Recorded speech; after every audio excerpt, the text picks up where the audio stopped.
Hello dear friends, कैसे हैं आप? मस्त रहो, स्वस्थ रहो। In the last lecture we have started with purification and characterization of organic compound. अब जब ऑर्गेनिक कंपाउंड, मान लीजिएगा कि ऑर्गेनिक कंपाउंड सॉलिड है तो उसको प्यूरिफाई करना है तो क्रिस्टलाइजेशन टेक्निक अच्छा है। लेकिन लिक्विड अगर ऑर्गेनिक कंपाउंड है तो उसमें से इनसॉल्युबल इंप्योरिटीज अलग करना एक बात, दूसरी बात दो लिक्विड का मिक्सचर सेपरेट करना, इसके लिए एक अच्छा टेक्निक है ऑर्गेनिक केमिस्ट्री में और इन जनरल केमिस्ट्री में। इसे कहा जाता है distillation. So what is distillation?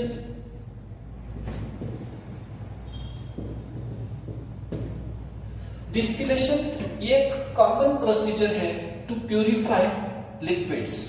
Okay, कुछ लोग इसको सिंपल डिस्टिलेशन के नाम से भी जानते हैं। डिस्टिलेशन और this will be called as simple distillation.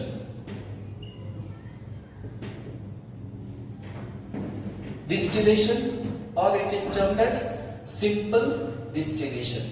अब ये क्या प्रोसेस है, डिस्टिलेशन या सिंपल डिस्टिलेशन? ओके, पढ़ने की कोशिश करते हैं इसको। Okay, very easy and very simple. मैं बोलता हूं बच्चों को हमेशा कि डे टू डे लाइफ में, नेचर में ये दिखाई पड़ता है। हमने स्कूल डेज से पढ़ा है। मैं तो बोलता हूं कि बारिश जो होती है वो डिस्टिलेशन की प्रोसेस से कम नहीं है, वही प्रोसेस है एक्चुअली डिस्टिलेशन का। मान लीजिएगा कि समुद्र यहाँ है, ओशन इज हियर, सनलाइट है, विंड है, इससे वाटर वेपर बन जाते हैं और ये वेपर कहीं दूर जाके कूल हो जाते हैं, कंडेंस हो जाते हैं और कंडेंस होने पर प्रेसिपिटेट होते हैं और यहाँ पे रेन होता है। तो ये जो प्रोसेस आता है ये डिस्टिलेशन ही है एक्चुअली, ये नेचुरल डिस्टिलेशन है। और आप जान के हैरान हो जाएंगे मित्रों कि यहाँ पे जो पानी में, समुद्र के पानी में नमक है या फिर सॉल्ट है, दूसरे कोई दूसरे सब्सटेंसेस है, ये सब यही के यही रह जाते हैं और इधर जो पानी आता है बहुत शुद्ध पानी होता है। ओके, तो rain water is one of the pure form of water. तो ये पानी शुद्ध होके आया है, इसमें सॉल्ट, इनसॉल्युबल इंप्योरिटीज, मिट्टी के कण, जो भी है सॉल्युबल इनसॉल्युबल सब इंप्योरिटीज यही रह जाते हैं और वाटर सिर्फ इधर आता है। हमारे घर में भी हम लोग डिस्टिलेशन कर सकते हैं।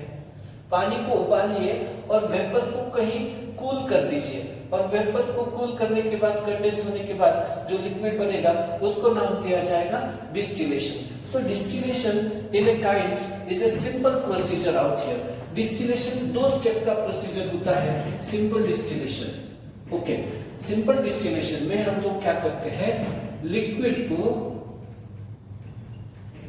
पहले बॉईल करते हैं, वेपोराइज करते हैं और इसके जो वेपर्स होते हैं लिक्विड के, ये वेपर्स कूल करते हैं, कंडेंस करते हैं।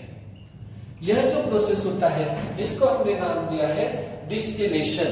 किसी भी लिक्विड को आप लोग बॉईल करो, वेपोराइज करो, इवापोरेट करो, हीट करो, वेपर बनाओ और कंडेंस करो। अब ये जो प्रोसेस है इसको कहते हैं फिर से लिक्विड ऑब्टेन करो। ये जो बाद में वेपर्स को कंडेंस करके लिक्विड आता है ये प्योर होता है और इसको एक नाम देते हैं डिस्टिलेट। अब प्रैक्टिकली कैसे करते हैं ये प्रोसीजर, उसकी तरफ ध्यान देते हैं बेटा। Please see out here. जो इम्प्योर लिक्विड है उसको एक राउंड बॉटम फ्लास्क में हमने लिया है। We have taken impure liquid in a round bottom flask. किसी भी फ्लास्क में ले सकते हैं, यहाँ पे कॉमन बता रहे हैं प्रोसीजर। ये एक राउंड बॉटम फ्लास्क है, किसी स्टैंड के साथ कनेक्ट किया गया है। टेम्परेचर मेजर करने के लिए जो बॉइलिंग पॉइंट है लिक्विड का, वहां पे इसको हम लोग बॉईल करने वाले हैं लिक्विड को। तो टेम्परेचर के लिए थर्मोमीटर यहाँ पे लगाया है हमने और लिक्विड को बॉईल किया जा रहा है कंटिन्यूअस हीटिंग से। अब लिक्विड के जो वेपर होंगे ये एक ऐसे पाइप से पास होने वाले हैं और ये पाइप जो है यहाँ पे सराउंडेड सॉरी, यह जो पाइप होता है ये पाइप सराउंडेड होता है बाहर के दूसरे पाइप से। जैसे पेन के अंदर से रिफिल जा रही है वैसे सोचा जाता है। यहाँ पे कोल्ड वाटर इन होता है और यहां से बाहर आता है। ये इन शॉर्ट एक ठंडा करने की व्यवस्था है वेपर को। तो लिक्विड क्या होगा बेटा, लिक्विड वेपोराइज होगा, यहाँ पे लिक्विड के वेपर्स बनेंगे और इंप्यूरिटीज जो होंगे सोल्यूबल है या इनसोल्यूबल है, दोनों इंप्यूरिटीज यहीं पे रह जाएंगे। अब ये वेपर्स इधर आएंगे और वेपर्स यहाँ पे कूल होके कंडेंस हो जाएंगे, वेपर्स कूल होंगे कंडेंस हो जाएंगे और यहाँ पे जो लिक्विड बनेगा ये लिक्विड हम लोग किसी फ्लास्क में कलेक्ट कर सकते हैं। ओके, इसको कलेक्ट कर रहे हैं। ये जो आया है प्योर लिक्विड आया है, इसको डिस्टिलेट कह रहे हैं।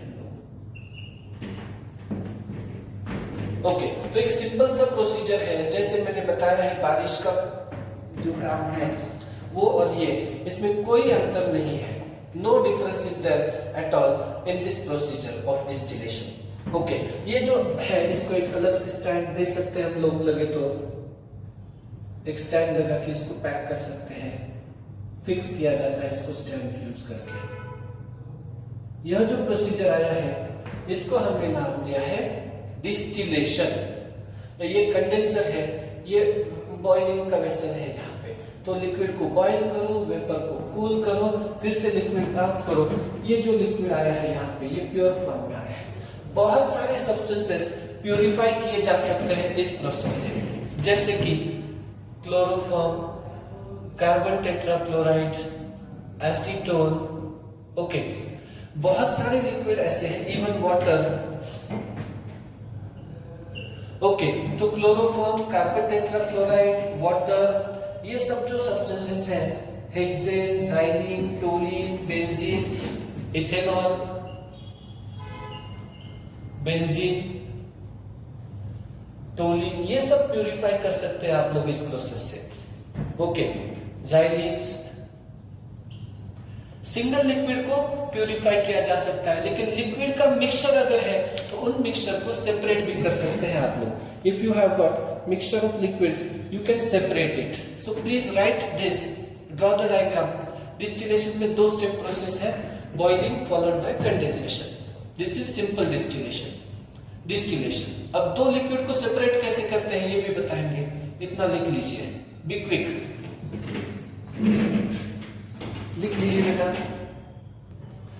ओके, तो अब अगर हमारे पास 2 लिक्विड है जिनके बॉइलिंग पॉइंट में डिफरेंस ज्यादा है, 30 डिग्री सेल्सियस से 50 डिग्री सेल्सियस है, जैसे कि मान लीजिएगा हमारे पास ईथर है, डाइथाइल ईथर, इसका बॉइलिंग पॉइंट होता है 308 केल्विन, एंड टोलीन, ओके, टोलीन का बॉइलिंग पॉइंट होता है 384 केल्विन।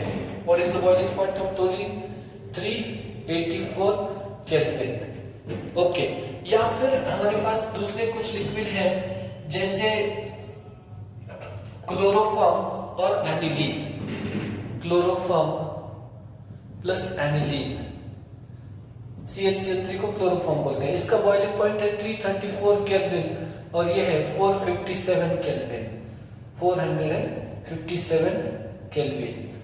ओके, या फिर हम लोग बोल सकते हैं बेंजीन और एनिलीन है, benzene plus aniline. Large difference of boiling point is there. Benzene का बॉइलिंग पॉइंट 353 केल्विन होता है और एनिलीन का तो ऊपर ही लिखा है 457 केल्विन है। या फिर ईथर और एनिलीन, ऐसा भी मिक्सचर आपके पास हो सकता है।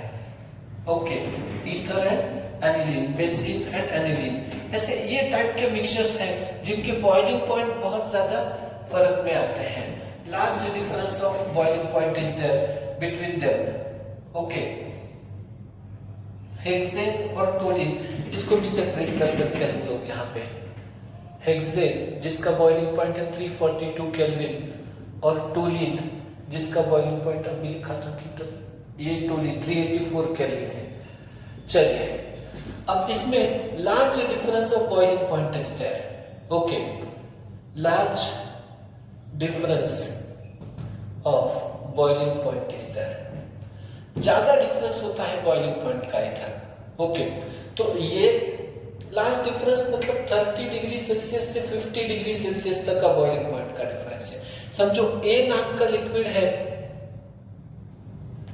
जिसका बॉइलिंग पॉइंट लो है, तो ये मोर वोलेटाइल होता है, और बी नाम का लिक्विड है जिसका हाई बॉइलिंग पॉइंट है, तो लेस वोलेटाइल होता है। तो ये ए पहले इवापोरेट होगा, पहले वेपोराइज होगा ए पहले डिस्टिल आउट हो जाएगा, ए पहले वेपोराइज होगा और बाहर आ जाएगा। जिसका बॉइलिंग पॉइंट हाई है, जिसका वेपर प्रेशर कम है, जो जल्दी से इवापोरेट नहीं होता है, ऐसा पहले ए आएगा, मतलब ये बॉइल होगा, डिस्टिल होगा, पहले यहाँ पे ए आएगा। टेम्परेचर आपको रीडिंग बताएगा थर्मोमीटर की।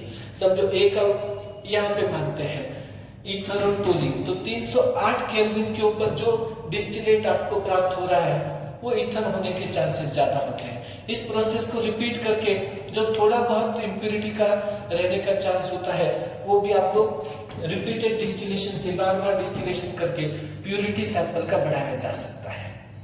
ज्यादा वोलेटाइल कंपोनेंट फ्लास्क में ही रहेगा और लेस वोलेटाइल कंपोनेंट इवापोरेट हो जाएगा। तो आसानी से दो लिक्विड आप लोग जिनका बॉइलिंग पॉइंट का फर्क ज्यादा है वो एक दूसरे से और दूसरे नॉन वोलेटाइल इंप्योरिटी से भी सेपरेट किए जा सकते हैं। अब हम लोग इतना लिख लीजिए बेटा जल्दी से। I am waiting here for you to write. जल्दी से लिख लीजिए, दिख रहा है ना पूरा? मैं बाजू से लिखता हूँ। चलिए तो लिख लीजिए पूरा। Be quick to write. ये कौन सा प्रोसीजर बताया है? डिस्टिलेशन। अब हम लोग पढ़ेंगे फ्रैक्शनल डिस्टिलेशन। जब तक आप लिखेंगे मैं ऊपर लिख रहा हूं। फ्रैक्शनल डिस्टिलेशन या इसे कहेंगे रिपीटेड डिस्टिलेशन, डिस्टिलेशन इन पार्ट्स। ये होता है डिस्टिलेशन इन पार्ट्स। ये एक प्रकार का रिपीटेड डिस्टिलेशन होता है।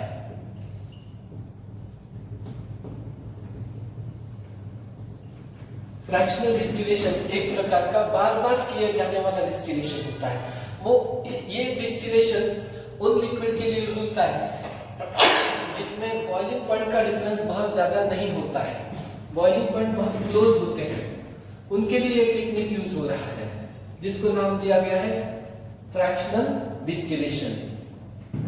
तो fractional distillation is useful to separate liquids which have very small difference in boiling point.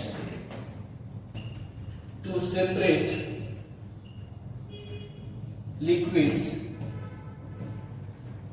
having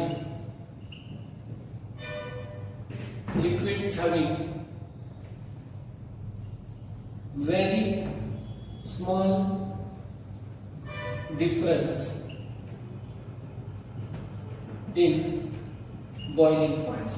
Boiling points of liquid में difference बहुत कम है, मतलब difference जो है boiling point का ये less than 30 डिग्री सेल्सियस है। 10 डिग्री, 15 डिग्री, 20 डिग्री इतना फर्क है। जैसे कि ऑक्सीजन, नाइट्रोजन, ये ऑक्सीजन का बॉइलिंग पॉइंट 90 केल्विन है, नाइट्रोजन का बॉइलिंग पॉइंट 77 केल्विन है। तो फ्रैक्शनल डिस्टिलेशन ऑफ एयर से, fractional distillation of liquid air से इसको सेपरेट किया जाता है। ओके, या फिर ईथर और एसीटोन। ईथर 308 केल्विन का बॉइलिंग पॉइंट है और एसीटोन इसका बॉइलिंग पॉइंट 338 केल्विन का है। बहुत ज्यादा फर्क नहीं है ईथर के और एसीटोन के बॉइलिंग पॉइंट में। या फिर हम लोग बताते हैं क्रूड ऑयल के जो कंपोनेंट होते हैं, पेट्रोलियम ऑयल के जो कंपोनेंट होते हैं, इनको जैसे एलपीजी गैस होता है, पेट्रोल होता है, डीजल होता है, केरोसिन होता है, नाफ्था होता है, इसको सेपरेट करने के लिए भी petrol, kerosene, diesel, LPG, naphtha, petrol, naphtha, LPG, crude oil, diesel, kerosene, ये सब फ्रैक्शनल डिस्टिलेशन से ही अलग किए जाते हैं, क्योंकि इनके बॉइलिंग पॉइंट में बहुत ज्यादा डिफरेंसेस नहीं होते हैं। Their boiling points are not much different.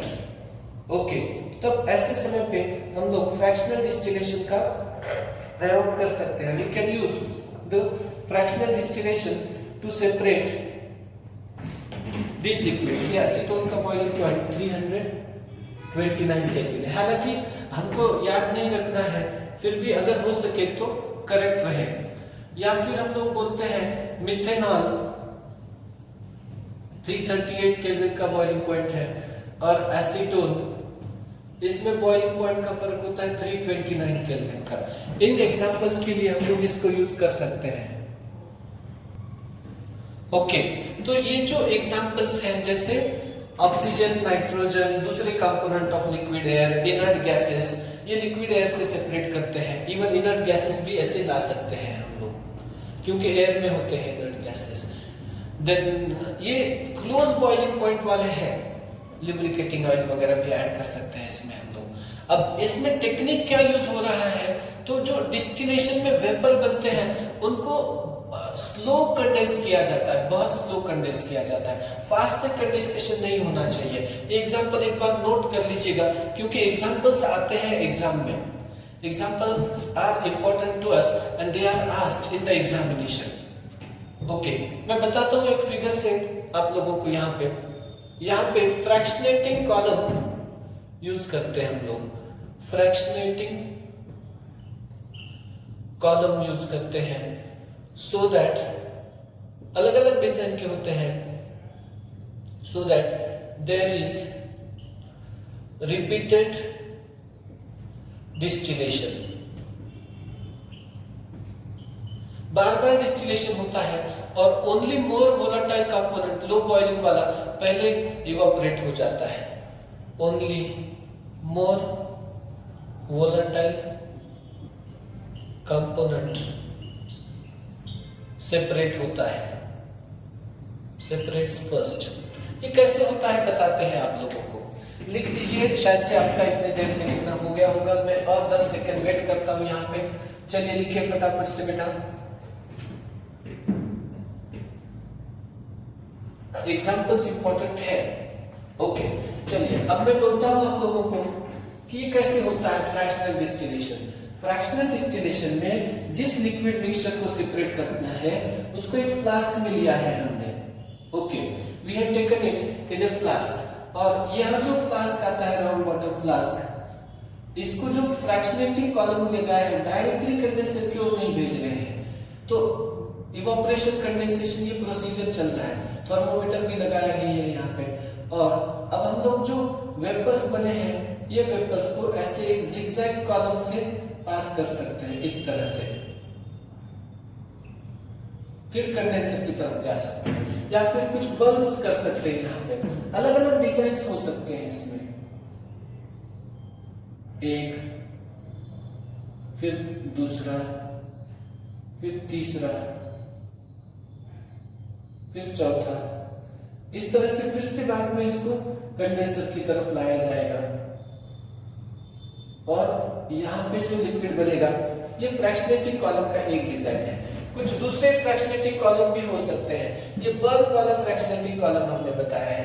कुछ लोग क्या करते हैं, इसके अंदर ऐसा जिगजैग कॉलम भी देते हैं। ओके, ये टाइप में। तो लिक्विड का जो वेपर है वो स्लोली पास होना चाहिए, इतना सिर्फ हम लोगों को केयर करना पड़ता है। The liquid vapour should not pass directly.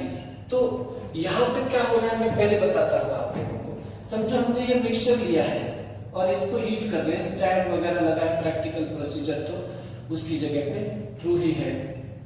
Okay, तो हीट कर रहे हैं। समझो लिक्विड ए और बी है यहाँ पे, जो भी कंपोजिशन कंपोनेंट होगा, लेकिन ए समझो लो बॉइलिंग पॉइंट है तो हाई वेपराइजेशन है ए। तो यहाँ पे जो कंपोजिशन आएगा वो समझो मान लो 70% ए और 30% बी है, क्योंकि दोनों का बॉइलिंग पॉइंट पे बहुत ज्यादा फर्क नहीं है। 10 डिग्री का वगैरह फर्क है, तो दोनों इवापोरेट होंगे। लेकिन ए ज्यादा वोलेटाइल है, मान लीजिएगा एसीटोन ज्यादा वोलेटाइल है, तो यहाँ पे एसीटोन ज्यादा आएगा क्योंकि उसका वेपर प्रेशर ज्यादा है, बॉइलिंग पॉइंट कम है। तो यहाँ पे फिर से कंडेंसेशन होगा, एकदम से तो ये बाहर नहीं जा पाएगा वेपर, फिर से कंडेंसेशन होगा और ऊपर जब आएंगे तो 80% एसीटोन होगा और 20% हमारा मिथेनॉल होगा। जैसे ऊपर जाएंगे 90% 100% तक एसीटोन हम लोग लेके जा सकते हैं। थियरी ऑफ फ्रैक्शनल डिस्टिलेशन ये सॉल्यूशन चैप्टर में आता है, लेकिन इतनी बात समझनी है कि यहाँ पे एक बार बॉईल कर रहे हैं, फिर यहाँ पे कंडेंस होके फिर से बॉईल हो रहा है ये, और जो ज्यादा वोलेटाइल है वो ही आगे बढ़ते जा रहा है। तो ये अगर फ्लास्क बढ़ा देते हैं तो ए का परसेंटेज वेपर मोर वोलेटाइल कंपोनेंट से रीच होता चलेगा। Okay, the vapour will be reach in more volatile components. अलग अलग डिजाइन के, अलग अलग स्टाइल के ये कंडेंसर बनाए जा सकते हैं। लिख लीजिए बेटा जल्दी से। ओके, इन शॉर्ट रिपीटेड अगर ये प्रोसीजर हम लोग करते हैं तो यहाँ पे 90% 100% ए जब तक नहीं मिलता है तब तक हम लोग इसको ये कर सकते हैं। तो ये प्रोसेस बार बार रिपीट करके प्योर लिक्विड ऑब्टेन करना पॉसिबल है। तो fractional distillation is a distillation in part and vapour is rich in more volatile component. ये बात याद रखनी है। वेपर हमेशा रिच होती है ज्यादा वोलेटाइल कंपोनेंट से, बस। Sorry, extremely sorry. तो ओके, तो ये आना चाहिए हम लोगों को। पढ़ लीजिए बेटा, अच्छे से लिख लीजिए। अब दूसरा डिस्टिलेशन का हिस्सा हमको पढ़ना है, इसे कहते हैं steam distillation.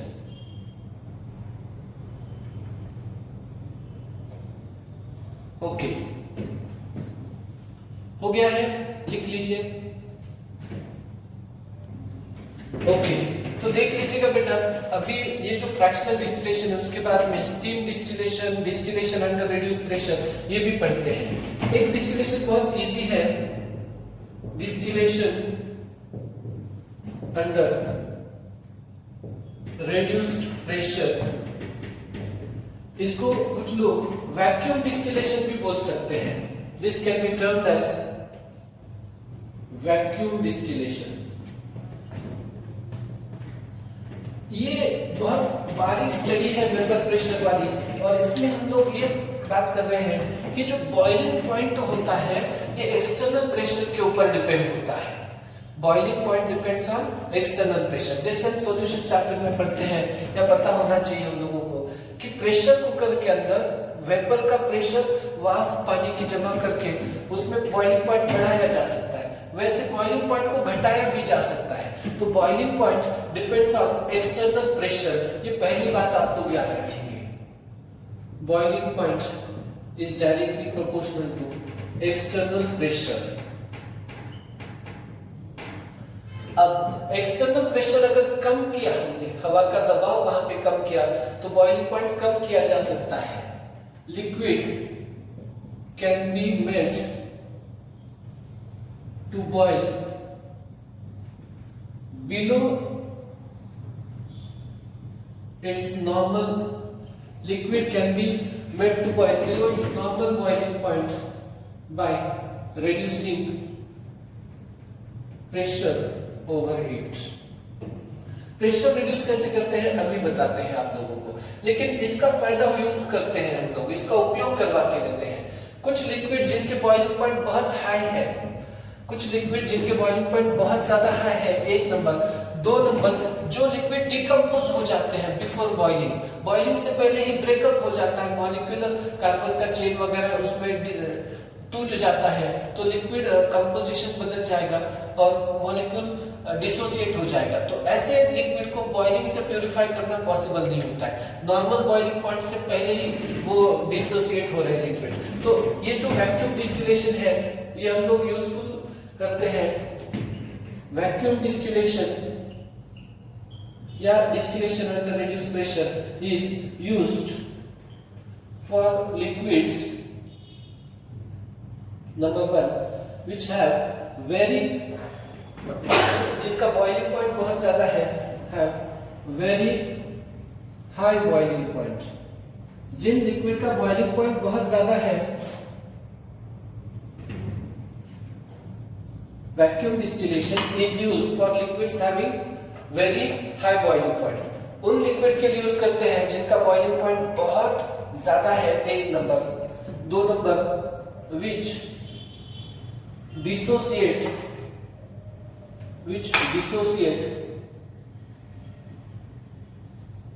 or decompose before normal boiling point temperature। Normal boiling point temperature से पहले ही जो ब्रेक होते हैं, जैसे कि ऐसे कौन से लिक्विड है, तो एक होता है ग्लिसरॉल, जिसको ग्लिसरीन भी बोलते हैं हम लोग, glycerol from स्पेट soap lie. Soap बनाते हैं ऑयल और फैट से, उसके हाइड्रोलिसिस से। तेल और घी इसको अल्कली के साथ में बॉईल करते हैं, तो सूप बनाने की प्रोसीजर होती है। क्या है सूप बनाने की प्रोसीजर? तेल और घी को आप लोगों को बॉईल करना है NaOH वगैरह के साथ में, इसमें सूप बन जाता है। लेकिन ये जो ग्लिसरॉल बनता है, एक ट्राइहेड्रिक अल्कोहल होता है ये ग्लिसरॉल, इस तरह से आप लोग जानते होंगे इसको, CH2OH, CH2OH। ये उस जो बाकी बचा है स्पेट सोप लाई अल्कली से या सोप से अलग करने के लिए हम लोगों को ये वैक्यूम डिस्टिलेशन या distillation under reduce pressure use कर सकते हैं। एक दूसरा भी एक प्रोसीजर है, शुगर जो है, ये शुगर केन जूस में से शुगर केन जूस ये प्यूरिफाई करते हैं। शुगर केन जूस को बहुत ज्यादा बॉईल किया तो शुगर जल जाएगी, लेकिन उसको प्यूरिफाई करने के लिए ये वैक्यूम डिस्टिलेशन यूज होता है। होता क्या है सर, ये बताओ, जल्दी से बता देते हैं, 2 मिनट सब्र करो। सिंपल सी बात है, पहले तो लिक्विड को रेगुलर की तरह एक राउंड बॉटम फ्लास्क में हमने रखा है, इसमें कोई टेंशन नहीं है। थर्मोमीटर भी यहाँ है, एक बेड ट्यूब है, इसको पानी सराउंड से सर्कुलेट किया जा रहा है कंडेंसेशन करने के लिए, ठंडा करने के लिए।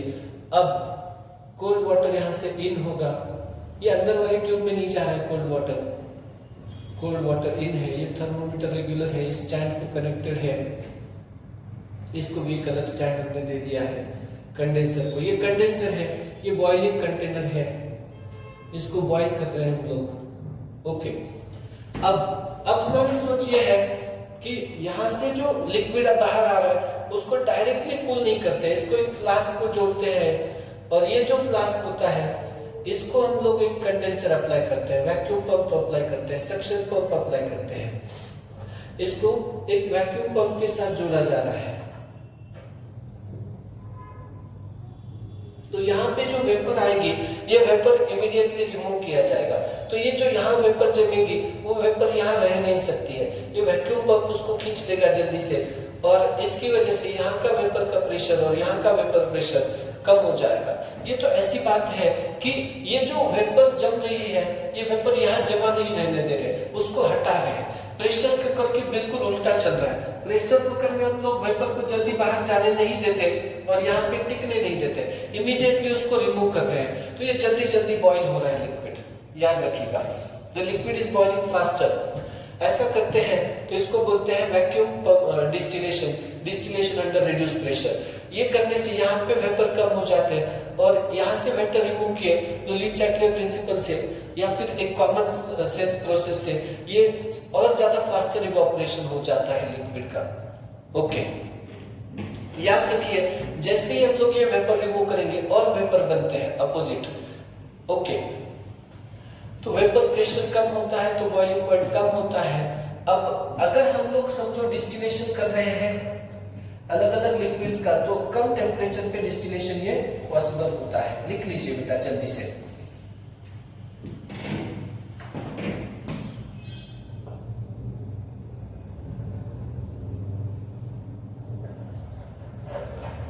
ग्लिसरॉल, ये जो लिक्विड होता है इसका नॉर्मल बॉइलिंग पॉइंट 563 केल्विन होता है, लेकिन इतने हाई टेम्परेचर पे वो ब्रेक हो जाता है, तो 453 केल्विन को इसको डिस्टिल किया जाता है एट 12 mm प्रेशर। तो ये प्रेशर हम लोग यहाँ पे एडजस्ट भी कर सकते हैं वैक्यूम पंप में। इन शॉर्ट इतने नंबर्स याद रखने की आवश्यकता नहीं है, सिर्फ हाई बॉइलिंग लिक्विड को लेस टेम्परेचर पे बॉइल करने के लिए हम लोग फोर्स कर सकते हैं। ये कौन सा टेक्निक है बेटा? डिस्टिलेशन अंडर रिड्यूस्ड प्रेशर है, लिख लीजिए बेटा।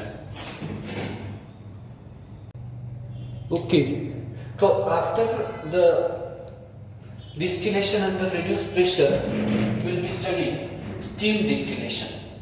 steam distillation, steam मतलब water vapor होता है, और ये steam distillation हम लोग मतलब distillation under reduced pressure की तरह ही यूज करते हैं।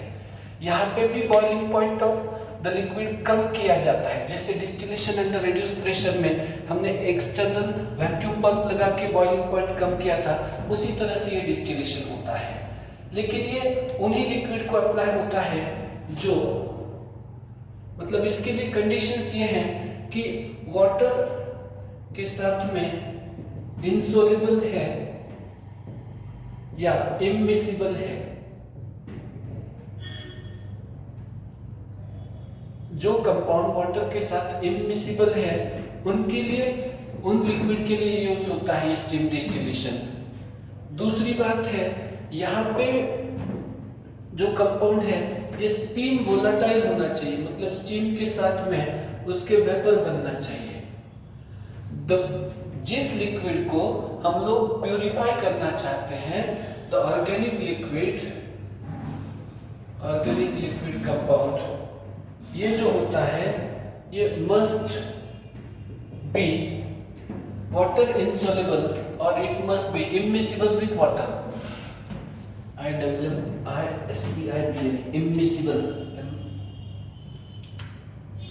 immiscible with water। Steam volatile होना चाहिए वह कंपाउंड। इसमें it should have high vapor pressure of about 10 to 15 millimeter at 373 Kelvin। 373 Kelvin में इसका वेपर प्रेशर 10 से 15 मिलीमीटर मर्क्यूरी से ज्यादा होना चाहिए। Okay, then we can consider more impurities जो होनी चाहिए। ये इम्प्योरिटीज नॉन वोलेटाइल होनी चाहिए, तब जाके हम लोग स्टीम डिस्टिलेशन का उपयोग कर सकते हैं। इसमें स्टीम डिस्टिलेशन होता क्या है ये तो बताएंगे ही आप लोगों को, लेकिन स्टीम डिस्टिलेशन की कुछ कंडीशंस हैं। स्टीम डिस्टिलेशन का कंडीशन नंबर 1 है, कंपाउंड वाटर में इनसोल्युबल होना चाहिए, इमिसिबल होना चाहिए। स्टीम अगर पास करते हैं कंपाउंड में से तो वो इवापोरेट होना चाहिए, स्टीम वोलेटाइल होना चाहिए, कंपाउंड का वेपर प्रेशर हाई होना चाहिए, 10 से 15 मिलीमीटर मर्क्यूरी एट 373 केल्विन होना चाहिए, इम्प्योरिटीज नॉन वोलेटाइल होनी चाहिए। स्टीम डिस्टिलेशन के लिए कौन से लिक्विड के लिए यूज होता है देखते हैं एक बार, जैसे कि एनिलीन जिसका बॉइलिंग पॉइंट बहुत हाई है, वाटर के साथ इनसोल्युबल होता है। एनिलीन 457 बॉइलिंग पॉइंट है इसका, और it is made to boil much lower temperature पे, जैसे कि 373 केल्विन पे बॉइल कर रहे हैं इसको। एनिलीन के बाद में हम लोग दूसरा बोलते हैं, लेट अस से ऑर्थोनाइट्रोफिनॉल और पैरानाइट्रोफिनॉल। इनको हम लोग सेपरेट करते हैं स्टीम डिस्टिलेशन से। Then सैलिसिलाल्डिहाइड, ऑर्थोहाइड्रोक्सीबेंजाल्डिहाइड। Then we can consider more examples of steam distillation। aniline और टर्पीन्स होते हैं, हाइड्रोकार्बन अनसैचुरेटेड होते हैं, पॉलीअनसैचुरेटेड टर्पीन्स। एसेंशियल ऑयल्स होते हैं, प्लांट से निकलते हैं ये। Okay, essential oils, terpenes, orthonitrophenol, orthohydroxy acetophenol, ये सब लिक्विड के लिए हम लोग यूज करते हैं स्टीम डिस्टिलेशन। अब प्रोसीजर क्या है, यहाँ पे Dalton's law of partial pressure का उपयोग किया जाता है स्टीम डिस्टिलेशन के लिए। चाहिए। इतना नोट करें, एग्जाम्पल मतलब एग्जाम के व्यू से बहुत इंपॉर्टेंट होते हैं यहाँ पे। तो एग्जाम्पल लिख लीजिए, फिर आगे बढ़ेंगे हम लोग।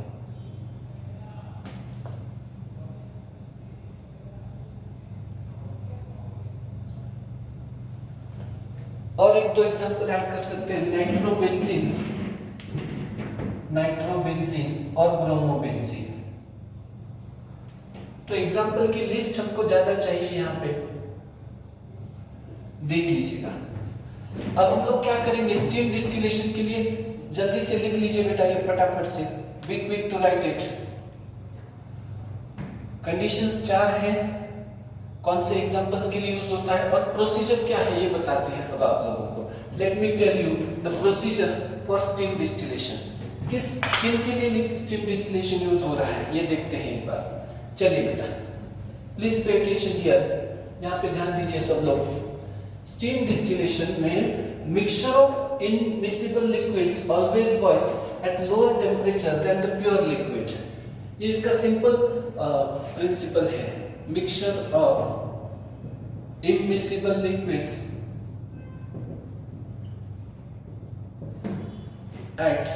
boils at lower temperature than pure liquid।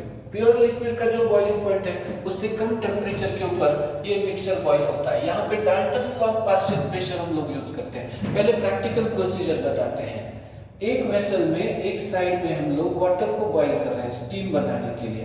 So here we have got water और इसको बॉईल कर रहे हैं। एक स्टैंड वगैरह रेगुलर होगा तो ये वाटर का बॉईल होना तय है। और वाटर जो बॉईल हो रहा है वो स्टीम हम लोग दूसरे वेसल में पास कर रहे हैं। We are passing that steam in another vessel in which mixture of liquids is kept. Okay, तो ये स्टीम यहां से आ रही है और ये मिक्सचर ऑफ लिक्विड में पास कर रहे हैं हम लोग। मिक्सचर ऑफ लिक्विड्स है, या जैसे liquid to be boiled aniline जैसा लिक्विड है, यहाँ पे हम लोग उसको पास कर रहे हैं। अब यहाँ से जो वेपर निकलेगी वो कंडेंसर होगा इधर। थर्मोमीटर भी लगाया जा सकता है टेम्परेचर मेजर करने के लिए। यहाँ पे एक कंडेंसर है। कंडेंसर का काम आप लोग जानते हैं, कूलिंग करना है। कोल्ड वाटर इन है और ये सराउंडिंग में होता है इस ट्यूब के, कंडेंसर ट्यूब के। तो अब प्रोसीजर क्या हो रहा है ये देखते हैं पहले। ये स्टीम जो बनती है ये हॉट होती है यहाँ पे। The steam is hot out here. यहाँ पे ये स्टीम जब यहाँ आएगी तो बबल आउट होगी और स्टीम जब कूल आउट होती है, स्टीम जब कंडेंस होती है तो हीट इवॉल्व करती है कुछ, और इसको भी हम लोग अलग से हीट करने वाले हैं, इस लिक्विड को भी। तो इसको हीट भी करने वाले हैं साइड बाय साइड। और यहां से जो स्टीम आ रही है वो भी स्टीम कंडेंस होती है इसके अंदर, तो हीट इवॉल्व करती है। कंडेंसेशन ये एक्सोथर्मिक प्रोसेस होता है। तो लिक्विड को बाहर से भी हीट कर रहे हैं और अंदर से भी हीट मिल रही है इसी लिक्विड को। हालांकि डायरेक्ट हीटिंग नहीं करते हम लोग, कोई नेट मेश वगैरह लगा सकते हैं इसके लिए, जाली वगैरह स्टैंड लगा के। लेकिन हम लोगों को प्रैक्टिकल नहीं अभी पढ़ना है, तो सिर्फ समझना है। इसको भी हीट कर रहे हैं, ये स्टीम कंडेंस होगा तो यहाँ से हीट इवॉल्व होगा और वाटर का भी इवोपरेशन होगा और उस लिक्विड का भी इवोपरेशन होगा। ओके, तो मिक्सचर ऑफ लिक्विड जो होगा वो बॉईल होगा, और जो लिक्विड जल्दी से बॉईल नहीं हो रहा था, जैसे एनिलीन जैसा लिक्विड है, 457 केल्विन बॉइलिंग पॉइंट है, जल्दी से वेपोराइज नहीं हो रहा था, ये वाटर वेपर के आने से उसका इवोपरेशन शुरू हो जाएगा और यहाँ पे हम लोगों को ये मिल जाएगा। अब दोनों आ रहे हैं यहाँ पे, फिर से यहाँ पे मिक्सचर आ रहा है। Okay, mixture of immiscible liquids आएगा। इसको फिर से सेपरेट करते हैं। It is separated by differential extraction. दोनों लिक्विड अलग लेयर बनाएंगे और ये सेपरेट करना बहुत कठिन काम नहीं होगा। तेल पानी जैसा अलग लेयर बनाएंगे। करेंगे। मैं फिर से समझाता हूँ, एक कॉमन सेंस एग्जांपल देते हैं। समझो एक बच्चा स्कूल में नहीं जाना चाहता है, तो ये दूसरा बच्चा उसके घर पे आ रहा है और उसको बोलता है चल स्कूल बहुत अच्छा पढ़ा रहे हैं, अच्छा मजा आता है। तो ये इस तरह से हो रहा है, ये बच्चा स्कूल में नहीं जाना चाहता जल्दी, दूसरा बच्चा फ्रेंड उसके घर पे आता है और दोनों मिलके स्कूल जाते हैं। फिर वैसे ही है, ये एनिलीन जैसा लिक्विड जो जल्दी से बॉईल नहीं हो रहा था, तो ये स्टीम उसमें पास कर रहे हैं हम लोग। अब ये स्टीम के साथ जरूर जाता है, इवापोरेट हो जाता है, क्योंकि बॉइलिंग पॉइंट कम हो जाता है, वेपर प्रेशर बढ़ जाता है। Dalton's law of partial pressure यहाँ पे आता है। बॉइलिंग पॉइंट का जो डेफिनेशन है, boiling point is the temperature at which vapour pressure of liquid becomes equal to external pressure. Liquid से निकलने वाले वेपर का प्रेशर एक्सटर्नल प्रेशर के बराबर करना है, तब हम लोग लिक्विड बोलते हैं, बॉइलिंग पॉइंट है लिक्विड का, याद रखिएगा। अब ये लिक्विड यहाँ से जब हम लोग स्टीम पास कर रहे हैं, तो यहाँ से स्टीम आ रही है, पानी की वाफ आ रही है, वो वाफ कंडेंस हो रही है, उसकी एक्सोथर्मिक प्रोसेस से लिक्विड अंदर से भी गर्म हो रहा है, बाहर से भी गर्म हो रहा है, इससे वेपर प्रेशर बढ़ता है और vapour pressure of mixture external pressure के बराबर बन जाता है। तो ये लिक्विड जल्दी से बॉईल हो रहा है कम टेम्परेचर पे। अगर थर्मोमीटर लगाए, यहाँ पे कोई थर्मोमीटर लगा के चेक करें, तो थर्मोमीटर लगा के हम लोग इसका टेम्परेचर भी फाइंड आउट कर सकते हैं। तो ये लिक्विड तो है ही, कौन से प्यूरिफाई होते हैं, aniline, terpene, essential oils, orthohydroxy acetophenol, nitrobenzene, bromobenzene, okay, orthonitrophenol और पैरानाइट्रोफिनॉल, सैलिसिलैल्डिहाइड, ये लिक्विड के एग्जांपल्स भी याद रखिएगा बेटा। स्टीम डिस्टिलेशन का प्रिंसिपल, ये प्रैक्टिकल प्रोसीजर हो गया। ये दोनों लिक्विड इनमिसिबल है, तो इनको सेपरेट करना कोई कठिन काम हमारे लिए नहीं है। ओके, चलिए, इसमें दो लेयर बन जाते हैं अलग से। अब मैं थोड़ा सा इसका Dalton's law of partial pressure का बात बोलता हूं यहाँ पे, और मैंने ये जो एग्जांपल दिया है स्कूल जाने वाला, ये भी इसमें अच्छा काम कर रहा है। जो लिक्विड जल्दी से बॉईल हो ही नहीं रहा था, उसको हमने बॉईल करवा दिया है। चलिए हम बताते हैं आप लोगों को अभी स्टीम डिस्टिलेशन के लिए। Let me tell you about steam distillation का प्रिंसिपल। समझो एक्सटर्नल प्रेशर P है, let external pressure is P, ये एटमॉस्फेरिक प्रेशर है। अब vapour pressure of liquid, vapour pressure of steam, water vapours, ये P1 है। Vapour pressure of liquid to be purified, to be distilled, जिसको purify करना चाहता है, समझो ये P2 है। अब यहाँ पे दोनों के वेपर बन रहे हैं, याद रखिएगा। जब स्टीम आ रही है तो उसमें कुछ वाटर भी है, पहले से मिक्सचर ऑफ लिक्विड था, तो वाटर भी वेपोराइज हो रहा है। और मतलब मान लेते हैं कि वो एनिलीन जैसा लिक्विड, ब्रोमोबेंजीन, नाइट्रोबेंजीन जैसा लिक्विड, इसके भी वेपर बन रहे हैं। तो दोनों के इवापोरेशन हो रहा है, दोनों के वेपर्स का प्रेशर का एडिशन होता है, गैसेस एक दूसरे में मिक्स होते हैं, और दोनों के वेपर प्रेशर का सम जब हम लोग बोलते हैं P हो जाएगा एक्सटर्नल प्रेशर के बराबर, तो दोनों इवापोरेट होंगे, दोनों कम टेम्परेचर पे बॉईल हो जाएंगे। तो P1 plus P2 it is equal to P external. अब ये जल्दी हो जाता है, अकेले का वेपर, लिक्विड का वेपर प्रेशर एक्सटर्नल प्रेशर तक जाने से बजाय दोनों मिलके ये काम कर रहे हैं, एक से भले दो ऐसे, क्योंकि एनिलीन को बॉईल करना है तो 457 डिग्री तक हीट करना था। अब ये 371 के आसपास बॉईल हो जा रहा है, मतलब दोनों मिला के अपने वेपर्स का प्रेशर एक्सटर्नल प्रेशर के बराबर बन रहे हैं। तो इवापोरेशन कंटिन्यूअस शुरू हो जाता है, बॉइलिंग कंटिन्यूअस शुरू हो जाता है, और P1 plus P2 is equal to what, to write P। ये इसका प्रिंसिपल है। कुछ लोग थोड़ा एक्सटेंड करते हैं इस स्टीम डिस्टिलेशन को, और इसका यूज करते हैं स्टीम डिस्टिलेशन में unknown molar mass of substance find करने के लिए। याद रखते हैं डाल्टन्स लॉ ये कहता है कि partial vapour pressure of a component is directly proportional to mole fraction of component. तो P2 is directly proportional to Chi2, तो हम लोग लिखते हैं P1 upon P2 is equal to Chi1 by Chi2, लेकिन Chi1 बाय Chi2 तो N1 bye N2 के बराबर होता है। मोल फ्रैक्शन का रेशियो मोल के रेशियो के बराबर होता है, तो N1 मतलब मास ऑफ सॉल्वेंट, समझो component 1 upon molar mass of component 1, W2 upon M2 ये मोलार मास ऑफ कंपोनेंट 2 हो जाएगा। तो अगर दोनों का मोलार मास, एक का मोलार मास पता नहीं है, जिस लिक्विड को प्यूरिफाई करना है उसका मोलार मास पता नहीं है और वो वाटर में इनसोल्युबल है, तो उसका मोलार मास भी पता चलता है और उसको प्यूरिफाई भी कर सकते हैं हम लोग। मतलब ये तो वाटर है, तो वाटर का मास पता है फ्लास्क में कितना है, m1 पता है molar mass of water, w2 पता है कितना लिक्विड लिया है प्यूरिफाई करने के लिए, और m2 भी पता है। तो हम लोग unknown molar mass, sorry m2 पता नहीं है, तो हम लोग अननोन मोलार मास फाइंड कर सकते हैं अगर हमको लिक्विड के गिवन टेम्परेचर के वेपर प्रेशर पता है तो। ये एक्स्ट्रा एप्लीकेशन है, डाल्टन्स लॉ पार्शियल प्रेशर के ऊपर बेस्ड है। तो लिक्विड डायरेक्टली बॉयल नहीं हो रहा है, उसके अंदर पानी के वेपर भेज रहे हैं, दोनों का मिक्सचर कम टेम्परेचर पे इवापोरेट जल्दी होता है, बॉयल होता है। ये सब किसका प्रिंसिपल है? This is all steam distillation. Be quick to write it, फटाफट से लिख लीजिए बेटा।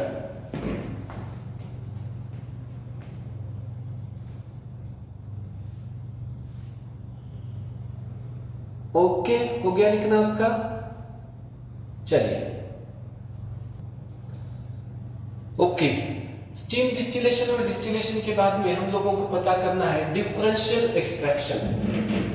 अब कभी कभी क्या होता है, ऑर्गेनिक कंपाउंड में पानी में थोड़ा सा सोल्यूबल होता है, तो उसको वाटर से अलग करने की हम लोगों को आवश्यकता पड़ती है। तो ऐसे समय पे डिफरेंशियल एक्सट्रैक्शन का उपयोग हम लोग कर सकते हैं। Differential extraction is useful, it is based on selective solubility।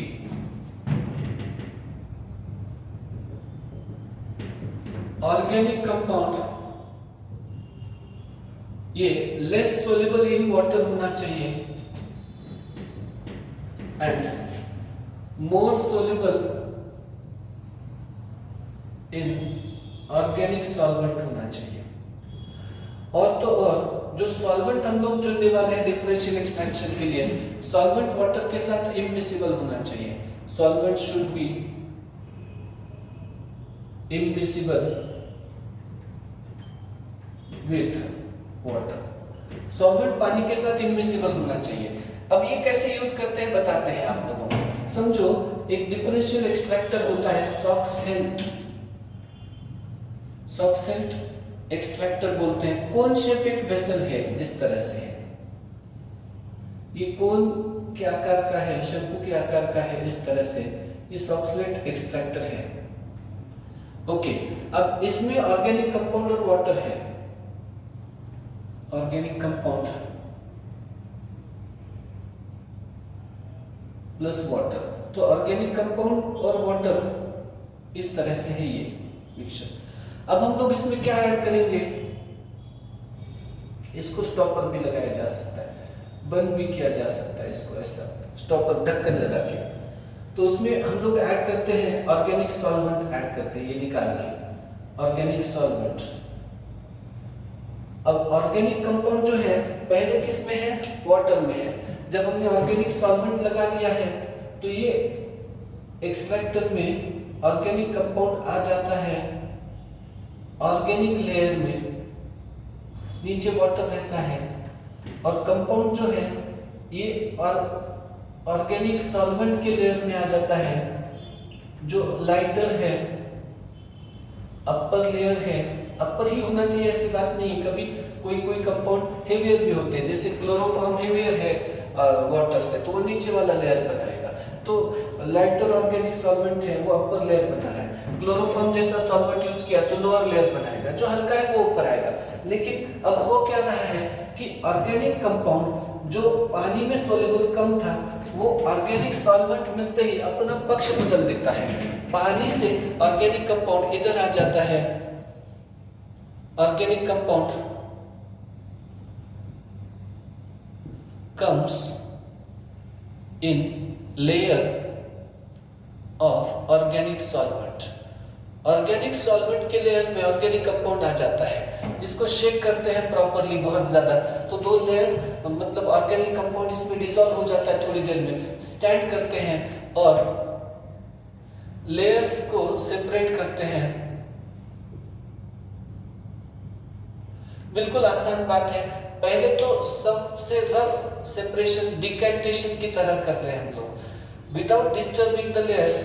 जब तक समझो इसमें ये वाटर का पार्ट है, इसको छोड़ देते हैं टैप, जब तक दिखता है क्लियरली ये तेल जैसा है, तेल पानी जैसा, ये तेल जैसा ऑर्गेनिक पार्ट है, ये दिखते हैं दो अलग डिस्टिंक्ट लेयर। तो ये पार्ट जब तक क्लियर नहीं होता तब तक नीचे एक अलग वेसल रखते हैं, ऊपर वाले पार्ट को अलग वेसल रखते हैं। फिर जो बाकी बचता है वो डिस्टिलेशन से, सिंपल डिस्टिलेशन से हम लोग उसको अलग कर सकते हैं। तो इस तरह से हम लोग ऑर्गेनिक कंपाउंड का सेपरेशन कर सकते हैं। पहले कंपाउंड पानी में था, अब पानी से बेहतर सॉल्वेंट डाल देते हैं, ऑर्गेनिक सॉल्वेंट, वो कंपाउंड पानी से निकल के ऑर्गेनिक लेयर में आ जाता है। फिर लेयर सेपरेट करते हैं और थोड़ा बहुत अगर इम्प्योर मिक्सचर भी आ गया तो डिस्टिलेशन करके प्यूरिफाई कर देते हैं। फिर क्रिस्टलाइजेशन, दूसरे टेक्निक यूज करके ऑर्गेनिक कंपाउंड को प्राप्त किया जा सकता है। लिख लीजिए बेटा, फटाफट से लिख लीजिए। इसे कहा जाता है differential extraction.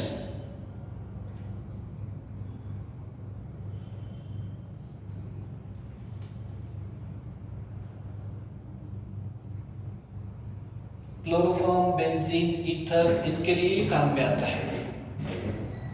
Chloroform, benzene, ether, इनकी प्यूरिफिकेशन के लिए काम में आ सकता है। ये सॉल्वेंट बोल के भी काम कर सकते हैं अलग अलग लेवल पे। ओके, हो गया लिखना आपका। ये डिफरेंशियल एक्सट्रैक्शन की बात की गई है यहाँ पे। दो तीन बातें और थोड़ी बोलना चाहता हूं मैं यहाँ पे। इसमें से एक बात आ रही है, कॉफी को कैसे एक्सट्रैक्ट करते हैं। हालांकि ये सुपर क्रिटिकल फ्लूइड का पार्ट होता है, extraction of coffee from coffee bean.